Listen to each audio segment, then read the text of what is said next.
Why are you doing that? That I've missed a critical misstep here.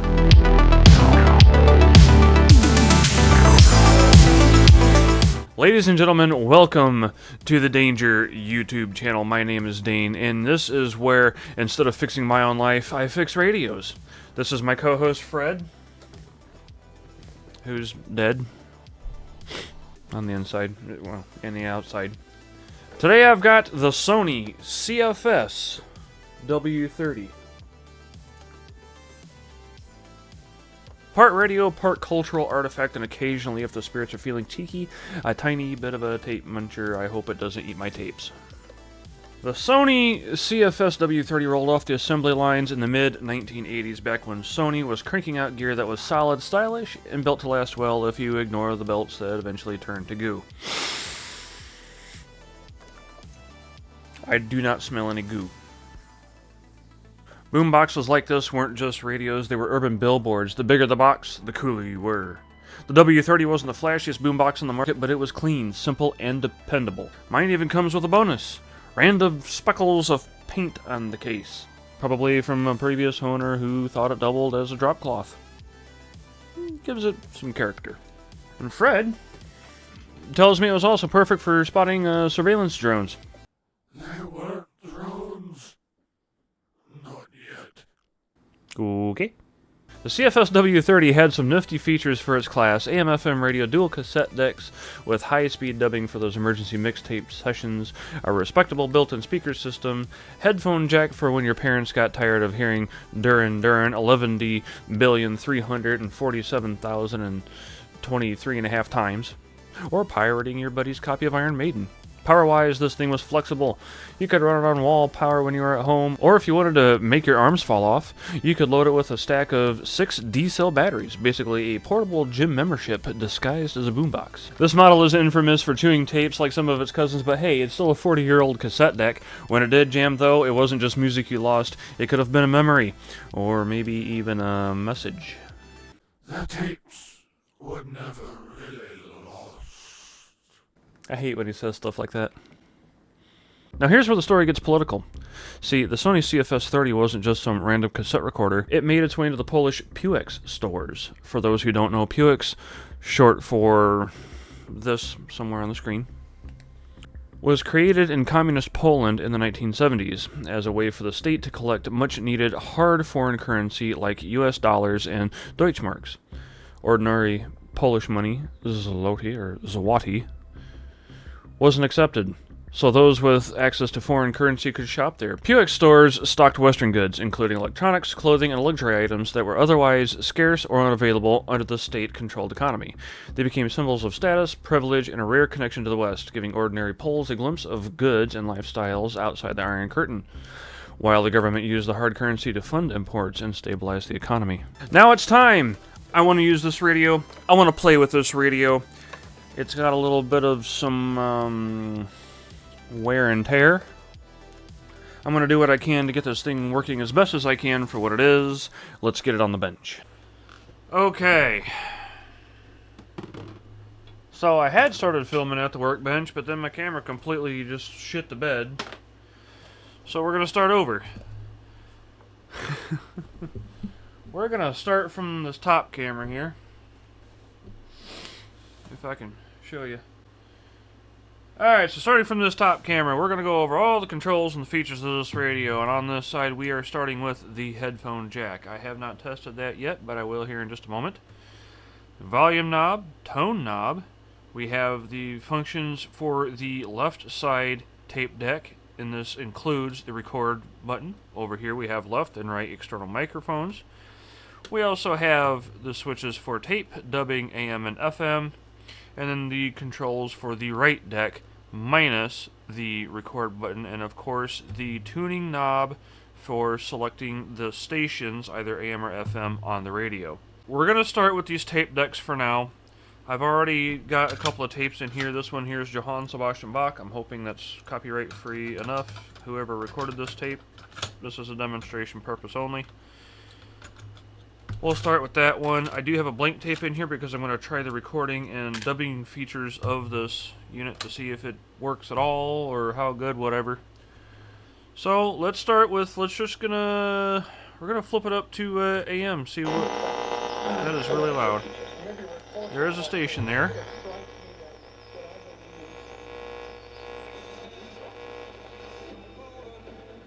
Okay, AM radio works.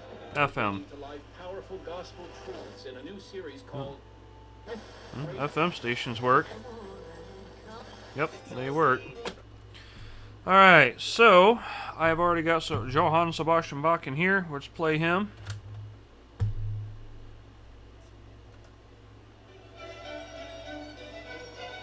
Sounds pretty good. How's it sound on dubbing? Way louder on dubbing. Alright, let's switch that over to the other deck.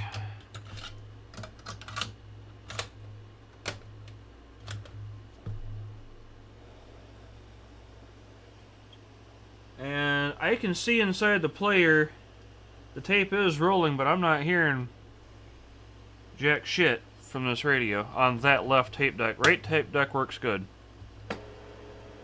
Turn it up to dubbing, still nothing.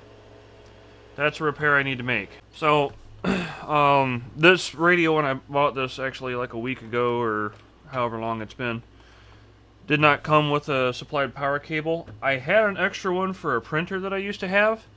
It didn't quite fit, but I just sort of jammed it on there, and it's working. I don't know if that's right, but it's working. And I also don't have any D batteries to put in the back of this radio, but I do have a bench power supply that can go up to 15 volts. So I'm going to check voltage and see about what that or how much it's supposed to have for 6 D cells, because I'm sure they're probably all supposed to be installed in series rather than parallel. So 1.5 volts times 6 is 9 volts. Is that right? I think that's right.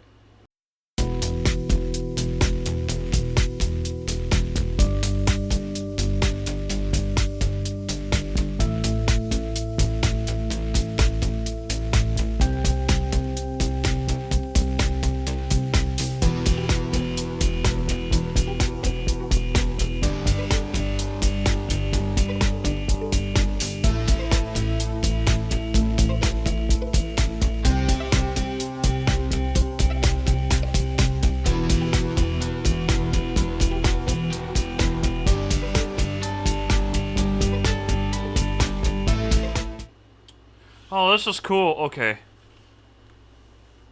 Now, every radio in my life I've ever taken apart, with the tuning knob, has always had a little cable with, here I can show and tell something about this. And those radios all use a little, like a very small piece of string. I have some of that string here, right? This is tuning knob cord. And all the radios I've ever taken apart with the tuning knob, the older type of radios, always have this kind of cord or like a little rubber band of some. This is the first, I've never had with this particular radio apart before, but this is the first I've ever seen that's got this like little flexible piece of plastic with gear teeth on it. And then as you turn the knob, then it just moves that white bit back and forth there. I mean, it's simple and it appears to be effective, and this radio is now, let's just say 1985, it's now 2025. This radio is 40 years old, and this piece of plastic is not at all brittle whatsoever. And it's actually almost like a rubbery kind of thing. So, yeah, 40-year-old radio, and this thing still works absolutely fine. I'll be honest with you, that's actually pretty amazing to me, that material has not gotten hard and brittle. I had considered replacing the little rheostat here for the volume knob, because I did test this radio when I first bought it, but I think it's this tape deck that's got the problem. But I'm losing the audio from that tape deck. Maybe it's a capacitor that hasn't been charged up in a long, long time. I don't know. I mean, all in all, it's all there. I don't see any charred up looking stuff. I see a lot of wax around some of these components over here. I don't know if you can see all these little pools of wax. Or hot glue. I think it's just like a waxy stuff. I will say one thing I am noticing that I don't know that you can even see here. Maybe in this camera. Okay. Let's hold it up here. So, this component, okay, and this component, those are the, like, I don't know what you call them. I'm not real versed on cassette decks. But those are what basically read, quote, quote, quote, the mag strip of the cassette tape. One thing I've noticed, this one is sitting pretty well straight with the rest of the radio. This one is set kind of tilted this way just a little bitty bit. I'm wondering, actually I think that's an optical illusion that I'm seeing here. Yeah, I think so. Anyways, these little retainers, these little springs that hold the tape up against those sensors, those springs are still plenty springy. They're all the way forward like they're supposed to be. This is actually a neato little thing here. So, with these tape decks, we've got two tape deck motors. This one here appears to be operating the right deck, and then there's another one that's flipped around backwards operating the left tape deck. And those do have the little rubber bands in there. I don't know if you could even see that in there. There's a little bitty rubber band in there that's being driven from that motor that drives that tape deck. I'm going to go with, since they were both working,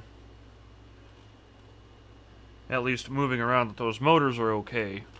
I think they are a little... I think this side is a little slower because I did have the audio on this tape deck working before. So I think this one is a little slower, and I don't really have any good way to tell why that is. Like I say, I'm not all that educated in tape decks. I'm hoping to change that. We'll see. Alright, so for the two of you that are watching this video and you know anything about tape decks, you're going, Dane, clean the tape head. And I totally forgot to do that.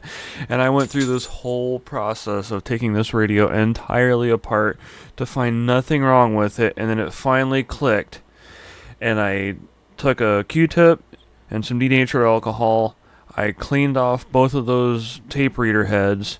And it ended up working just fine. There is still a small issue with the right speaker at this point is now cutting in and out. However, that's something I'll address in the future. I didn't bother with this video because I totally forgot to. But anyways, it was just the dirty tape head all along, and spent so much time taking this apart just to turn around and have to put it all back together anyway. And so anyways, oops, live and learn.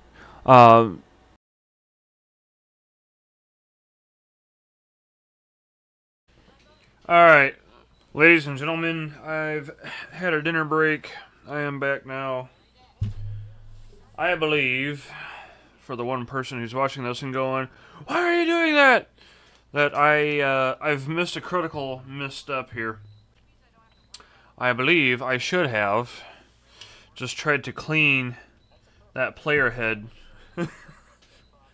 and check its alignment and stuff before I did anything else, and I've got this all the way taken apart instead.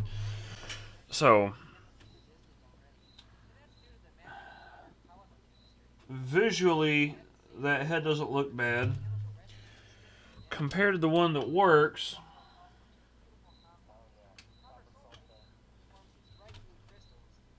I can't tell if it's necessarily misaligned. Looks like it's really not. I'm gonna get, I don't have isopropyl alcohol, but I do have denatured alcohol. I'm gonna rub a little bit of that on there.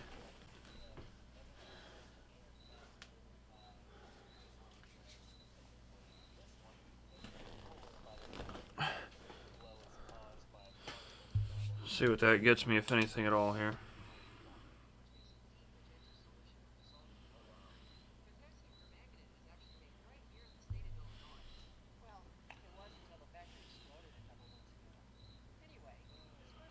Rub some alcohol around on there a little bit, clean it up. And for the sake of getting this video out, I'm actually not as worried if I can't get it to work. Clean both of those up.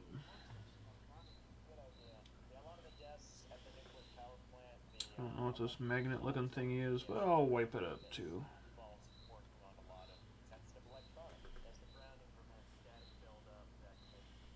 Okay. I don't know if that was really it or not. I don't know if there's a misalignment. It doesn't look like there's a misalignment. But I think I'm going to hang up this operation for the night. So, this is what happened. I put this all back together. I think all it really needed was, because I was Mr. Dum Dum and I forgot to check this, but oh, this top camera's all screwy. But I needed to clean the heads, the reader heads on these cassette decks here, and I've done that. And I was even able to test the recording functionality of this radio a little bit. No, I didn't do it on camera. Yes, I'm very sorry. I'll do it next time. Forgive me, all that. What I did was I used this little FM transmitter that I've had for 100 years. Not 100 years, but close. And I played some copyright-free music through the PC through this transmitter and recorded it onto the tape player on the recording side, and it worked marvelously. I was not able to really record using the headphone or the microphone jacks here, and I haven't tested the headphone jack. I'm just going to assume that it works because I don't know. I haven't tested it. These microphone ports, they're supposed to be for dubbing, so that way you can flick it to the dubbing setting and then record over top of something on the radio, is what I'm assuming is supposed to happen, okay? I tried to record deck to deck. Doesn't work at all. Absolutely, period, on this radio. It does not do it. But it will record FM or AM to the tape, and I verified that with this, okay? I am having a small intermittent issue with this right-hand speaker. It likes to cut out. I am not going to tear into that because I need to have this project done for this week because I got another way better project I'm going to start filming probably tomorrow night. So this project needs to be done tonight. Other than that, it does work, and just proof of concept, okay? I rewound that tape, and this is a copyright-free song called Digi-Funk by Div-Kid. It's a really fun song that I like, so we'll play it on this tape deck, if it'll ever play. There it is. Can we hear this? Let me fast forward to some of the better part here. There. Come on. Whoops.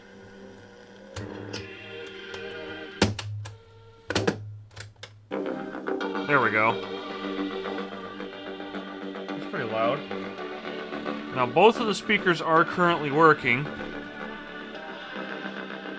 That one just cut out.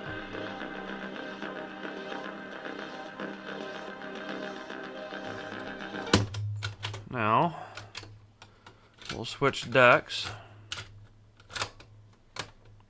And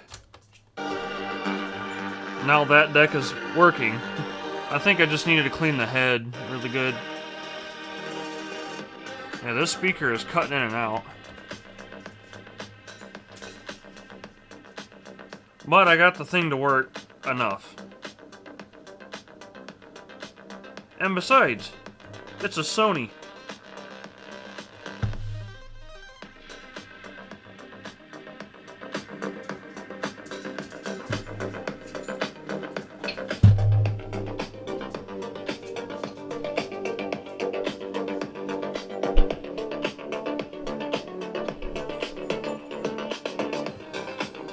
I got the most badass of all dance moves ever.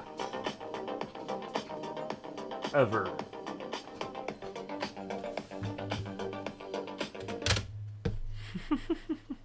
So, the Sony CFS-W30, not the flashiest boombox, but a reliable workhorse in the West, and was a music machine. In Poland, it was political theater, bought with Western cash, flaunted like a badge of rebellion, and occasionally used in cloak and dagger shenanigans. It's proof that even a simple consumer gadget can carry a heavy dose of cultural baggage, and if Fred ever disappears mid-episode, I think we'll know why. Thanks for watching the Dane-Ger YouTube channel. Please subscribe, and if this radio survives my repair attempts, it'll go back on the shelf as a relic of music, politics, and questionable mixtape decisions. And remember, if your cassette suddenly sounds like it's being tangled, it's not sabotage, it's espionage.